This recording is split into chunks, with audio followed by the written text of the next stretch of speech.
Hi everyone and welcome to Legal HR Tutorials and Administrative Law. First and foremost, I would like to recommend that you subscribe to this channel so that you're not left out on any future uploads.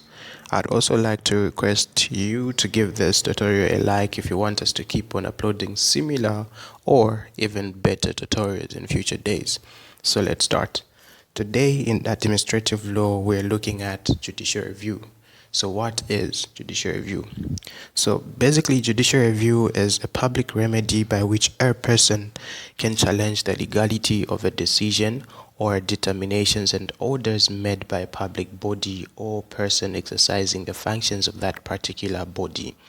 It can further be described as a procedure by which the High Court examines the exercises of delegated discretionary power in order to ascertain whether they have been exercised in a way that is not unlawful or ultra-vires to the Supreme Law or Parent Act.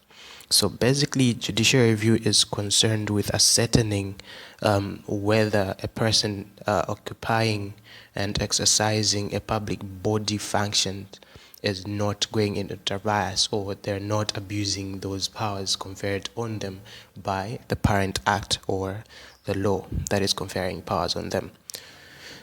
So initially, judicial review is one example of the functioning of the doctrine of separation of powers. So it is one mode that ascertains a public body.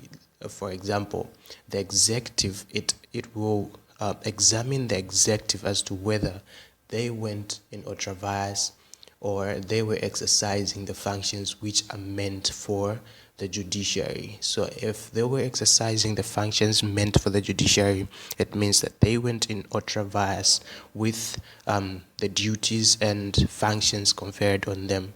This meaning that judicial review will definitely come in. So, in line with the case of Ludwig Sondrashi versus Geoffrey Mianda, it can be eluded from the principle set in that case that judicial review is only available to test decisions made by public bodies. Thus, if the court determined a private body whose decision is being challenged, the remedy lies in private law, not public proceeding. So, this basically tells that judicial review is only concerned or is only a mode of examining decisions made by a public body. So if it is a matter that involves a private body, then judicial review cannot be a mode or cannot be used to examine whether that body went in ultra-vires with the conferring laws or parent law. So further, the same principle can also be observed in the case of Nkumbula versus Attorney General. In this case, it can be observed that it is tried or rather settled law that government is a privileged litigant of judicial review. In simple terms, it can be concluded that if a body in question is exercising public law functions, or if the exercise of its functions have public law consequences, then that is sufficient to bring a body within the reach of judicial review. So, in simple terms, the above shows that judicial review is only available to examine decisions made by a public body. So if it is a matter that involves a private body, then it doesn't lie in judicial review, but there is private law that may come in. As we've defined, judicial review is a public remedy, so meaning it concerns public law. It is concerned with public law. So we move in. If a matter involves something resulting from a contract between two private individuals, it is a matter of private law. Thus, the remedy lies in private law, as can be observed from the case that is in R versus Disciplinary Committee of the Jokery Club ex parte. So, however, with regards to schools, if a private school under public funded scheme makes a decision, the decision may be questioned under judicial review, as that school falls within the jurisdiction of the judicial review in relation to school decisions. So basically, if a school as being funded by the government. The government is bringing in money to support most of the activities, then most of the decisions that are made can be challenged through judicial review. To support this, you can look at the case of RV, Governor of Haberdashers, Askers Hatchman College Trust, expertise. Whenever the court is determining whether a body whose decision is being questioned on an application for judicial review, a public body as opposed to private body, the court will look at the functions exercised by the body. So they may look at the functions. Are those functions exercised by a public body affecting the public in general? So they will consider the functions that are exercised. For example, the functions that may be exercised by a police officer and neighborhood watch. For example, if you examine those things, you will observe to say most of them affect the public. So they will get to look at the functions that are being exercised by that particular body, then ascertain as to whether judicial review can be available to examine whether they are in ultra-bias or their decision is biased or their decision is against the law, or they're basically abusing powers, or those. So judicial review is concerned with examining all those abusing powers, in decisions made in bad faith, all those and illegal things. So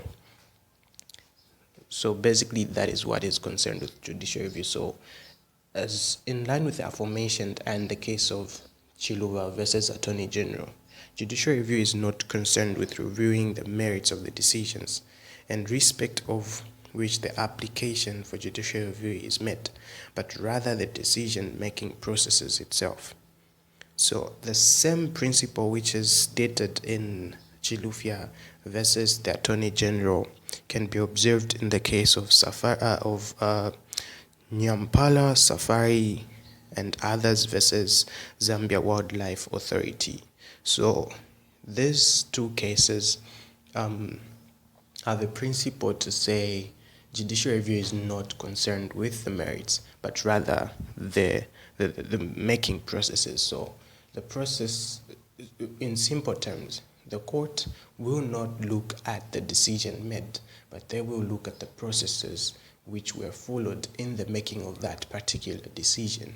So if they're exercising, if let's say they were making a decision using a different proceeding, or let me say a proper example, if the executive decides to make acts of parliament, which the law doesn't confer on them to make acts of parliament, then they will be in ultra-vires. Then the judicial review will come in to question that process. They're not conferred with the authority or the authority to make those laws. So it will not concentrate much on, or let me say, it will not concentrate on the decision made, but it will concentrate on the procedure that they were doing, because that procedure is meant for parliament. So meaning if that procedure is meant for parliament, then the decision will be quashed. If you seek for remedies that are available, let's say certiorari, mandamus, those remedies may be available for you if you're seeking, but we'll talk about them later. In the case of Chiluba versus the Attorney General and the case of Nyampala Safari and others versus Zambia Wildlife Authority, it was further stated that judicial review is concerned with ensuring that persons subject to decisions made by the public bodies are treated fairly, and that it is not the function of the judicial review to replace a decision by that of the judge from that made by the body. So a practical example is where a government-funded institution denies enrollment of a child who has all requirements to be enrolled in that school. So the affected person will seek for judicial review, and once that has been granted, the court, or rather the judge, will not compel the body to enroll the child, but they will just quash the earlier decision of not accepting enrollment and compel a party to a public body to follow the requirements as provided for their act.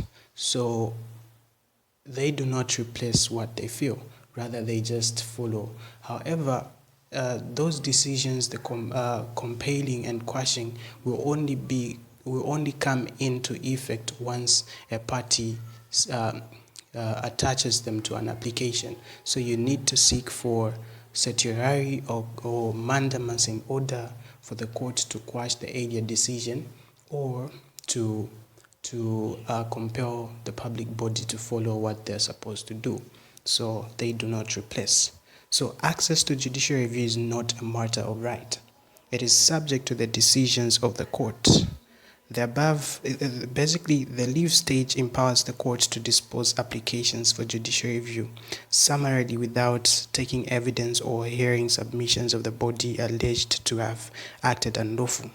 So, as can be observed from the case of IVC versus National Federation of Self-Employment Small Business, it was stated that the purpose of leave stage is to establish the courts to prevent abuse of busy bodies by cranks and other mischief makers.